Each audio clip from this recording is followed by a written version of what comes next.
Hola, bienvenidos a los cuentos de Guillermo Tell.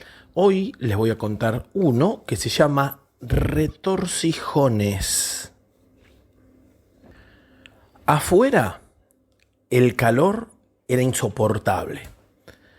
Los eneros de Santiago no tienen piedad ni con las piedras y por las noches se escuchan los quejidos de estas estallando en pequeños fragmentos que a la mañana siguiente volverán a sufrir el mismo tormento hasta convertir el paisaje en un cementerio de rocas desierto. El micro la llevaba de vuelta a su pueblo desde la ciudad capital, a donde había ido a ver a su tía Elvira, a la que, según los médicos, le faltaba poco para transformarse en un recuerdo. No solía viajar mucho. La esposa de un hachero del Quebrachal, ama de casa y madre de 3 hijos, no suele tener recursos, ni monetarios ni físicos, para darse esos placeres. Su vida estaba llena de gritos, llantos, mocos, camisas transpiradas y panzas vacías a las que alimentar durante todo el día. Por eso, la visita a la tía moribunda le había servido de excusa para tomarse lo que para ella podría considerarse como unas pequeñas vacaciones.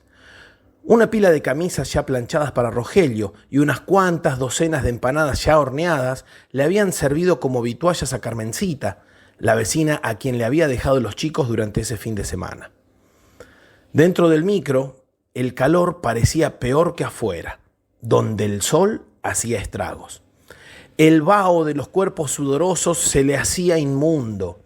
Las camisas pegajosas dejaban traslucir las aureolas de transpiración que se escapaban de los sobacos y no podía evitar de tanto en tanto soplarse las tetas a través del escote en V de su remera negra de oferta. La atmósfera dentro del micro era irrespirable.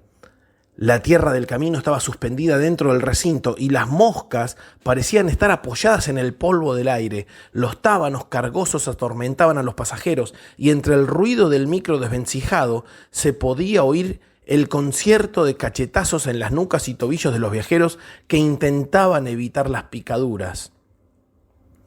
Y para colmo, esos retorcijones. Evidentemente los duraznos en almíbar que en el hospital le habían dado su tía y que ésta no había querido, le habían caído como una bomba de tiempo en sus tripas. Pero estaban tan ricos y fresquitos que devorárselos había sido inevitable. Tal vez estaban muy fríos, o tal vez su cuerpo no estaba acostumbrado a comer esa fruta, o quizás el traqueteo del micro, o capaz que todas esas cosas juntas, pero en definitiva las ganas de ir al baño se estaban transformando en una tortura. Su esfínter estaba siendo víctima de lo que los entendidos en el tema denominan sorete violador. Ese sorete que llegando casi a la puerta de salida vuelve a subir y vuelve a bajar y así sucesivamente, reiterando el ritual sadomasoquista de no poder cagar porque no hay dónde. Cuando creía tener medianamente controlada la situación, ese pinchazo en el último tramo del intestino le recordaba lo apremiante del caso. Por más que se acomodaba en el asiento, primero sobre un cachete y luego sobre el otro, no logró aliviar la tensión y decidió que lo mejor sería bajar en el primer lugar que pudiera. Una buena opción hubiera sido pedir ayuda, decirle al chofer que parara el micro unos minutos, pedir un pedazo de papel a algún pasajero, hacer sus necesidades a la intemperie y luego continuar el viaje, pero la situación le provocaba una vergüenza terrible. Por otra parte, la comunicación no era su punto fuerte, y hacerle entender al chofer lo que le pasaba le hubiera costado más que aguantarse el garco. Cuando en el horizonte atisbó una construcción sobre el lado derecho del camino, agarró su bolso, se acercó al chofer para decirle que ahí se bajaba. Se le hizo difícil saber qué le contestó el chofer, pero no quiso hacerle reiterar el comentario, ya que el tufo que emanaba de la boca del morocho era la mezcla perfecta de todo lo que iba en el micro, más unos cuantos vinos y falta de higiene dental de por lo menos las últimas 3 décadas. Mientras el micro se alejaba dejando tras de sí una espesa estela de polvo, parada al borde del camino, se dio cuenta que había bajado en una cantina. En realidad, cantina decía el cartel que pendía de un solo clavo colgado sobre la abertura que hacía las veces de puerta, pero el lugar tenía más aspecto de antro licencioso que de otra cosa. A un costado de la supuesta cantina había un Ford 35 que las gallinas habían copado y usaban como si fueran de su propiedad. Sobre el otro costado, y a unos 10 metros, se adivinaba una pequeña construcción de madera que podría llegar a ser una letrina. Al frente del establecimiento había 2 caballos sujetos por sus riendas a un tronco que también servía de banquito. El panorama le resultaba absolutamente horrible y hasta temió por su integridad. Pero ella sola se había metido en el baile, así que decidió bailar. Aferró su bolso contra el pecho, tomó coraje y entró en la cantina. La terrible luminosidad del exterior y la tenebrosa oscuridad del interior no le permitieron ver durante unos segundos, pero cuando sus ojos se acostumbraron a la penumbra, pudo distinguir a los que supuso serían los 2 jinetes sentados en una pequeña mesa. Al final del recinto, y apoyado en el mostrador, vio un tipo al que el solo hecho de verlo le causó repugnancia. El pelo grasiento y sucio hacía juego con la camisa que, abierta hasta la cintura, dejaba ver los pelos entrecanos del pecho. Las uñas negras tranquilamente podrían haber servido de almácigos, y la boca, ladeada y sin dientes, mostraba un gesto adusto. Ella hubiera esperado que los hombres la miraran con algún tinte libertino, pero en realidad las miradas de los hombres solo expresaban sorpresa, no porque una mujer apareciera por esos lugares, sino por el hecho de que alguien pudiera andar al rayo del sol a esa hora. Viendo que la situación no era tan desfavorable como hubiera creído, se acercó al mostrador y dijo: «Buenas tardes». «Buenas tardes, doña», contestó el de los dedos de almácigo. «Quería saber si me permitiría usar su baño». «Si se anima», dijo el cantinero, intentando ser gracioso, pero fracasando rotundamente.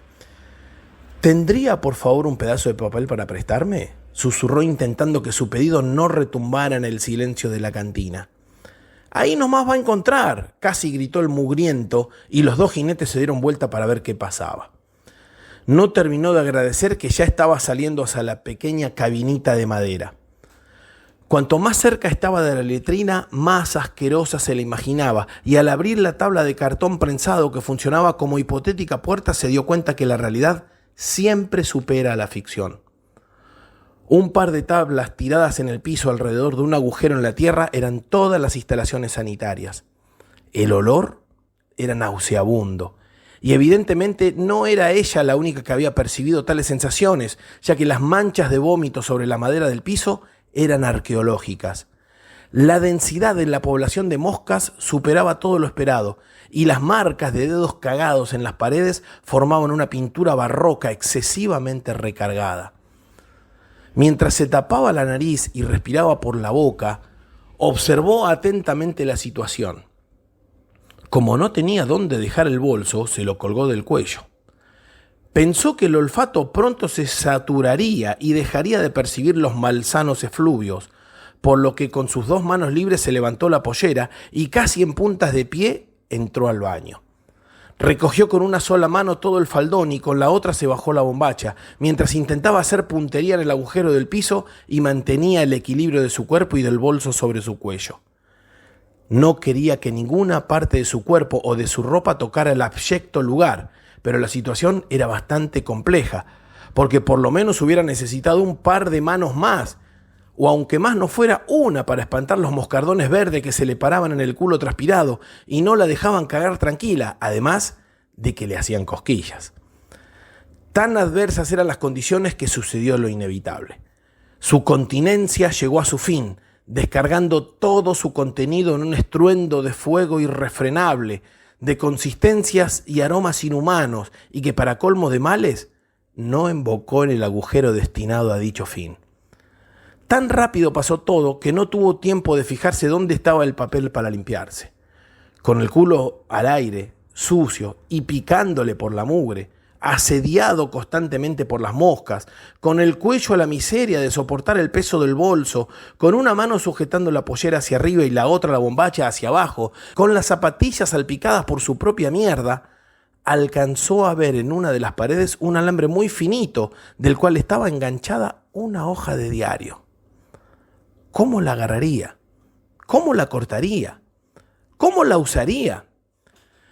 Preguntas para las cuales no tenía respuesta inmediata, pero que debería encontrar rápidamente si no quería sufrir alguna lesión física fruto de la incómoda posición de su cuerpo. Sus pantorrillas entumecidas y su espalda encorvada le indicaban que de una u otra forma debía apurarse. Decidió que lo mejor sería intentar pararse sobre sus piernas y agarrar el papel con la boca. Esta operación no le resultó tan difícil como podía suponerse, pero sí sumamente asquerosa, ya que no quería siquiera imaginarse qué manos habían tocado ese papel. Una vez el papel en su boca, volvió a la posición de equilibrio original e intentó hacer que el papel cayera sobre la mano que sostenía la bombacha. Por fortuna logró su cometido y abriendo las piernas logró que el calzón quedara en su posición, sujetándose gracias a su propio elástico.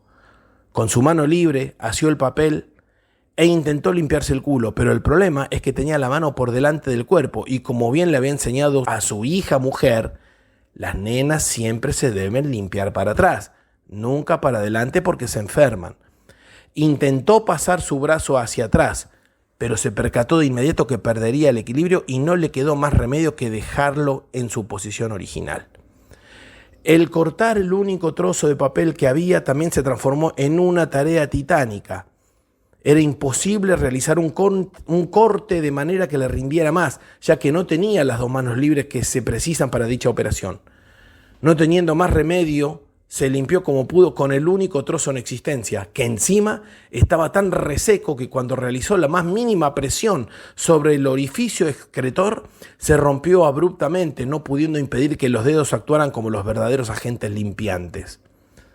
La situación le provocó una repulsión de la que creía estar curada al limpiar durante años los culos cagados de todos sus hijos. Sin embargo, saber que era ella misma la generadora de tanto desastre la hizo sentir particularmente incómoda y avergonzada. Con los dedos enmierdados, solo atinó a hacer lo que habían hecho los anteriores visitantes del asqueroso lugar: refregarlos por las paredes intentando eliminar toda la abyecta pasta marrón que fuera posible. Los hechos estaban consumados y ya no había mucho por hacer. Ya no tenía forma real de poder limpiarse el culo y una mano la tenía inutilizada por estar saturada de mierda. Sin perder el equilibrio, se paró y decidió subirse a la bombacha y aguantarse el pegoteo del orto hasta que llegara a su casa. Al pararse, sus piernas recuperaron la normal tonicidad y pudo sentir cómo la sangre volvía a circular por sus miembros inferiores. También pudo ver algo de lo que no se había percatado en su ímpetu inicial. En la parte superior de la letrina había un pequeño recipiente de plástico blanco que supuso que cumplía la función de depósito de agua. Pensó rápidamente que, aunque más no fuera, podría usar un poco de esa agua para enjuagarse las manos y el traste, y buscó en alguno de los costados alguna soguita o cadena que desatara el hídrico torrente. No encontró nada. El calor, las moscas, el bolso que aún le laceraba el cuello, los dedos llenos de mierda, el culo pegoteado y transpirado, las zapatillas salpicadas por sus propios excrementos y ahora el depósito de agua sin agua fueron demasiado para su paciencia campesina. En un arrebato de furia le pegó una cachetada al bidón blanco y este, que estaba pobremente amurado, voló hasta estrellarse contra una de las paredes de madera. Al caer al piso, el recipiente perdió su tapa y de adentro del mismo salieron 2 bolsas de plástico muy bien cerradas y hermetizadas. Sorprendida por tanta meticulosidad en medio de tanto desastre, no pudo evitar tomar una de las bolsas y observarlas atentamente. Estaba llena de pequeños fajos de billetes de 1000 pesos. En su vida había visto tantos billetes juntos de esa denominación. Sin importarle ya su otra mano mugrienta, agarró el otro paquete y vio que era exactamente igual al primero. De repente sintió como si alguien pudiera estar observándola y perdiendo noción de dónde estaba, miró en derredor como tratando de encontrar algún supuesto observador. El ver solo paredes roñosas la tranquilizó. Con el ánimo más calmo, metió los 2 paquetes en su bolso y salió. El pensar en el botín que había encontrado le hizo olvidar todos sus otros penares e inclusive caminaba derechita, como si entre ella y su ropa interior no hubiera nada. En semejante soledad tampoco nadie se percató del espantoso olor que andaba desparramando por ahí. Al otro día, ya en su casa, No pudo recordar cuánto esperó el siguiente colectivo, ni cómo hizo para viajar en semejantes condiciones. Mientras pensaba en el dinero, todo lo demás de repente se le hizo absolutamente superfluo.